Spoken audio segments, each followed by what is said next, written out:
नमस्ते, राधे राधे। उम्मीद करते हैं कि आप लोग बहुत ही अच्छे होंगे। आप में से काफ़ी सारे लोग ऐसे हैं जो कि 2024 और 26 सत्र में डीएलएड में एडमिशन लेने के लिए अपना जो है काउंसलिंग फॉर्म भरे हुए हैं, ठीक है। तो काउंसलिंग फॉर्म भरने के बाद आप सभी को पता ही है कि इसका जो मेरिट लिस्ट है, यानी कि जो भी अलॉटमेंट लेटर है वो जारी किया जाता है। तो अभी जो है ऑफिशियल तौर पे आपको हम जानकारी देने जा रहे हैं कि आपका जो अलॉटमेंट लेटर है वो कब आएगा, इसे आप कैसे डाउनलोड कर सकते हैं। उसके बाद आपको क्या करना होता है, मान लीजिए ऐसे कॉलेज में आपका अलॉटमेंट लेटर आ गया जहाँ पे आपको एडमिशन नहीं लेनी है, तो उसके रिगार्डिंग आपको क्या करना है। साथ ही साथ जब आप एडमिशन कराने जाएंगे तो आपको जो है कौन कौन से डॉक्यूमेंट वहाँ पे दिखाने होंगे, कब से लेकर जो है कब तक आपका एडमिशन होगा, इससे जुड़ी जो है सभी जानकारी इस वीडियो में शेयर करने जा रहे हैं। तो प्लीज़ वीडियो शुरू से अंत तक लेकर जरूर देखिएगा, और वीडियो थोड़ा सा भी अच्छा लगे तो प्लीज़ वीडियो को लाइक कर दीजिएगा, क्योंकि आपका एक लाइक मुझे बहुत ज़्यादा मोटिवेट करता है, ठीक है। प्लीज़ लाइक ज़रूर कर दीजिएगा। देखिए, मेरे पास जो है बिहार विद्यालय परीक्षा समिति के द्वारा जो ऑफिशियल नोटिस जारी किया गया था काउंसलिंग के रिगार्डिंग, जैसे कि मैंने आपको वीडियो बनाकर बताया था, तो इसमें जो है काउंसलिंग के फॉर्म आपने तो भर ही लिया हुआ है। 26 तक जो है फॉर्म को फिलअप किया गया है। उसके बाद देखेंगे तो इसका जो पोर्टल है ना, उसको यहाँ पे क्लोज कर दिया गया है।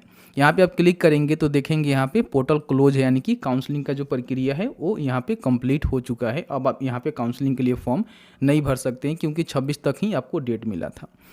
यहाँ पे आएंगे तो सबसे पहले इसमें जो है इम्पोर्टेंट जो डेट है ना, उसको मेंशन किया गया था कि आपका जो काउंसलिंग फॉर्म है वो आप देखेंगे तो यहाँ पे 20/6 से लेकर 26/6 के बीच में ऑनलाइन जो है फॉर्म फिलअप किया गया।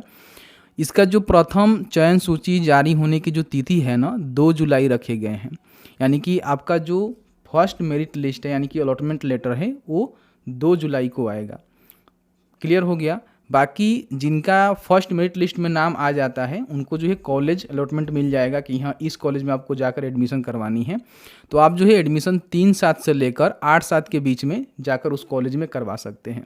अब इसके लिए जो कुछ इंपॉर्टेंट आपको डॉक्यूमेंट देने होते हैं, उसकी रिगार्डिंग हम बात करेंगे कौन कौन से आपको डॉक्यूमेंट देने होते हैं। बाकी यहाँ पे देख सकते हैं कि जो भी ITI कॉलेज है वो अपने पोर्टल द्वारा जो है लॉगिन करके जो भी अंतिम रूप से सीट अपडेशन है वो 9/7 तक करेंगे, ठीक है। उसके बाद मान लीजिए आपका उस कॉलेज में मेरिट लिस्ट आ गया जहाँ पे आप एडमिशन नहीं लेना चाहते हैं, तो 3/7 से लेकर 8/7 के बीच में जो भी स्लाइड अप प्रक्रिया होता है उसका आप इस्तेमाल कर सकते हैं। इसमें होता क्या है कि आप स्लाइड अप करते हैं कि मुझे इस कॉलेज में नहीं बल्कि उस कॉलेज में एडमिशन चाहिए, तो स्लाइड अप के लिए भी आपको ऑनलाइन आवेदन करने होते हैं। उसकी रिगार्डिंग हम समय समय पर आपको अपडेट देंगे। बाकी जिन विद्यार्थियों का चयन प्रथम सूची में कहीं भी नहीं होता है, उनके लिए नया विकल्प भरने अथवा पूर्व के विकल्प में परिवर्तन करने का भी आपको मौका मिलेगा, जो कि 10/7 से लेकर 11/7 के बीच में आप ये कर सकते हैं। मान लीजिए आपका पहला मेरिट लिस्ट में नाम नहीं आया, आप शॉर्टलिस्टेड नहीं हो पाए, तो आपको जो है मौका मिलेगा कि आप अपने जो भी कॉलेज का सिलेक्शन दिया हुआ है उसमें किसी प्रकार की आप इधर उधर कर पाएँ, अपने मन मुताबिक उसको परिवर्तन कर पाएँ, ठीक है। तो ये भी आपको मौका मिलेगा। उसके बाद जो द्वितीय सूची है, जैसे कि आप सभी जानते हैं कि 3 बार इसका मेरिट आता है, तो फर्स्ट आपका 2 जुलाई को आएगा, सेकंड इसका जो है 12 जुलाई को आएगा, 13 जुलाई से लेकर 16 जुलाई के बीच में अपना जो एडमिशन है वो अपने कॉलेज में जाकर करवाएंगे। डॉक्यूमेंट कौन कौन का लगेगा उसकी रिगार्डिंग हम बात करेंगे अभी। बाकी यहाँ पर देख सकते हैं कि जो भी संस्थान है वो अपना लॉगिन करके अंतिम रूप से सीट का जो अपडेशन है वो 17/7 तक करेगा। बाकी इसका जो तृतीय मेगा सूची है, यानी कि तीसरी बार जो मेरिट लिस्ट आती है 19 जुलाई को जारी किया जाएगा, और उसके बाद 20 जुलाई से लेकर 22 जुलाई के बीच में आपका जो एडमिशन है वो कराया जाएगा। तो ये जो है सारे प्रोसेस होते हैं जिसके माध्यम से आपको फॉलो करने होंगे। कई बार क्या होता है कि सारे जो मेरिट लिस्ट आने के बाद भी कई सारे ऐसे कॉलेजेस होते हैं जहाँ पे सीट बच जाता है, तो उस संस्थान में जो है स्पॉट एडमिशन के माध्यम से आपका जो एडमिशन है वो कराया जाता है, ठीक है। तो यहाँ पे स्पॉट एडमिशन के भी माध्यम जानकारी आएगा, उसके रिगार्डिंग हम बात करेंगे, लेकिन इसमें उसको मेंशन नहीं किया गया है।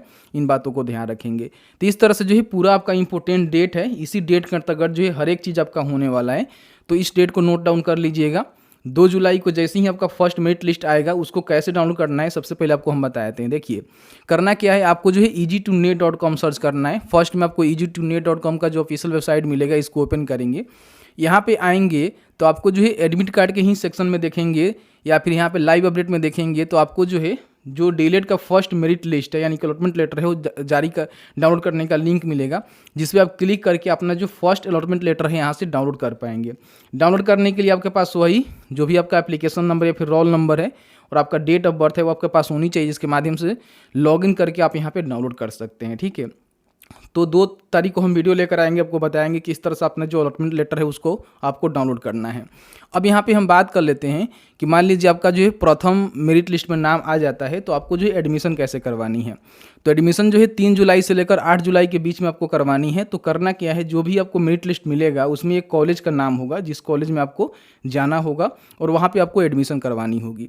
अब एडमिशन करवाते समय कुछ महत्वपूर्ण डॉक्यूमेंट है जो कि आपको देने होंगे। डॉक्यूमेंट के रिगार्डिंग हम आपको जानकारी दे देते हैं, तो इसके लिए हम आपको अपने ऑफिशियल पोर्टल के माध्यम जानकारी यहाँ पे दे देते हैं। देखिए यहाँ पे देखेंगे तो सबसे पहले तो आपके पास जो भी आपका इंटीमेशन लेटर है जो कि आपने डाउनलोड किया होगा, इसको मेरिट लिस्ट और अलॉटमेंट लेटर भी बोला जाता है, जो कि आपको मिलेगा, ये आपको डाउनलोड कर लेना है। ठीक है, जो कि 2 जुलाई को आपको आएगा, तो वहाँ पे हम डाउनलोड करना बता देंगे। फिर आपने जो भी काउंसलिंग फॉर्म भरा हुआ है, CFA फॉर्म जिसको बोला जाता है, वो आपके पास होनी चाहिए। 10वीं मैट्रिक का जो भी अंक प्रमाण पत्र है या फिर आपके पास जो भी डॉक्यूमेंट है ओरिजिनल है तो वो भी आप ले लेंगे। बाकी यहाँ पे विद्यालय परित्याग प्रमाण पत्र जो कि 12वीं कक्षा का होनी चाहिए, और 12वीं कक्षा का जो भी इंटर का अंक प्रमाण पत्र है वो आपके पास होनी चाहिए। माइग्रेशन हो सकता है या फिर आपका जो भी वगैरह वगैरह डॉक्यूमेंट होता है वो डॉक्यूमेंट आपको लेकर जानी है। बाकी यहाँ पे देख सकते हैं कि वहीं से आपको आचरण प्रमाण पत्र भी दिया जाता है। जब आप CLC लेंगे तो उस समय आपको आचरण प्रमाण पत्र भी दिया जाता है।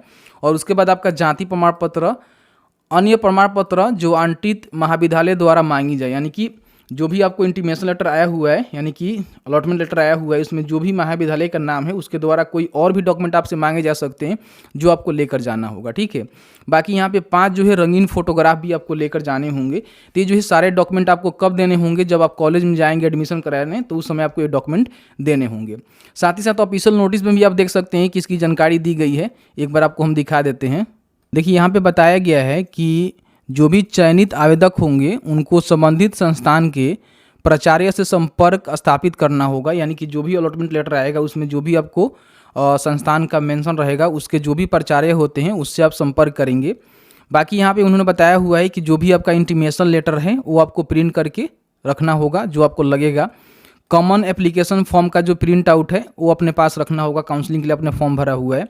फिर यहाँ पे इन्होंने बताया हुआ है कि 10वीं परीक्षा का अंक पत्र या फिर उत्तीर्णता प्रमाण पत्र, मतलब दोनों आपको डॉक्यूमेंट देना होगा। 12वीं परीक्षा का अंक पत्र, ठीक है, महाविद्यालय परित्याग पत्र, प्रवचनल प्रमाण पत्र, आचरण प्रमाण पत्र जो कि आपके स्कूल से ही मिल जाता है, जाति प्रमाण पत्र तथा कोई अन्य प्रमाण पत्र जो आवंटित संस्थान द्वारा मांगी जाए, उन प्रमाण पत्रों की सेल्फ अटेस्टेड 2-2 प्रतिलिपि आप तैयार करेंगे, यानी कि फोटोकॉपी कराएंगे तो 2-2 फोटोकॉपी कराएंगे। और पासपोर्ट साइज आकार के 5 फोटोग्राफ आपको लेकर संबंधित जो भी प्राचार्य हैं उनसे संपर्क करके अपना जो नामांकन है, एडमिशन है, वो आपको करवानी होगी। तो यहाँ पे मैंने जो ऑफिशियल तौर पे आपको सारे डॉक्यूमेंट बता दिया, खुद से आप यहाँ पे आकर डॉक्यूमेंट को चेकआउट कर लेना और यही जो है डॉक्यूमेंट आपको लेकर जाने होंगे। तो मैंने जो है सभी जानकारी इस वीडियो में कवर कर दिया। साथ ही साथ मैंने आपको बता दिया कि आपका जो प्रथम मेरिट लिस्ट है वो 2 जुलाई को आ रहे हैं, उसको कैसे डाउनलोड करना है मैंने आपको बता ही दिया हुआ है। टेलीग्राम हमारा जो व्हाट्सअप चैनल है वहाँ पर इसका हम लिंक भेज देंगे, जिसके माध्यम से आप वहाँ से डाउनलोड कर सकते हैं। तो एक बार वहाँ भी ज्वाइन कर लीजिएगा, लिंक नीचे है। तो मैंने सभी इन्फॉर्मेशन शेयर कर दिया है। फिर भी आपके मन में कोई भी सवाल होगा इस वीडियो से रिलेटेड तो आप हमें कमेंट सेक्शन में कमेंट करके पूछ सकते हैं।